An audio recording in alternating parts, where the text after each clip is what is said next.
പൊങ്കാല ദിനത്തിൽ ഭക്തിപൂർവം ഈ മന്ത്രങ്ങൾ ജപിച്ചോളൂ. സർവ്വ ഐശ്വര്യമാണ് ബലം. തെളിഞ്ഞ മനസ്സോടെയും ഭക്തിയോടെയും സമർപ്പിക്കേണ്ട വഴിപാടാണ് പൊങ്കാല. ഇഷ്ടവരദായിനിയായ ആറ്റുകാലമ്മയ്ക്ക് സ്ത്രീജനങ്ങൾ നേരിട്ട് അർപ്പിക്കുന്ന വഴിപാടാണിത്. ഇക്കൊല്ലത്തെ പൊങ്കാല മാർച്ച് 13 വ്യാഴാഴ്ചയാണ്. കുംഭമാസത്തിലെ പൂരം നാളിൽ പൗർണമി ദിനത്തിലാണ് ആറ്റുകാലമ്മയ്ക്ക് പൊങ്കാല സമർപ്പണം നടത്തുക.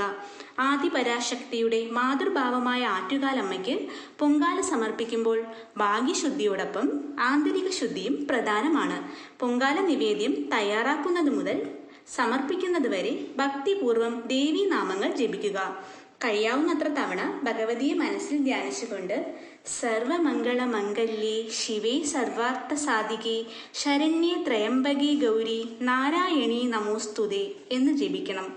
പൊങ്കാല കലത്തിൽ ഓരോ പിടി വീതം അരിയിടുമ്പോഴും ഈ മന്ത്രമാണ് ജപിക്കേണ്ടത്.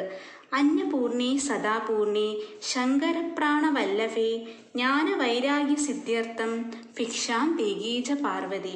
അന്നപൂർണേശ്വരിയായ ആ ആദിപരാശക്തി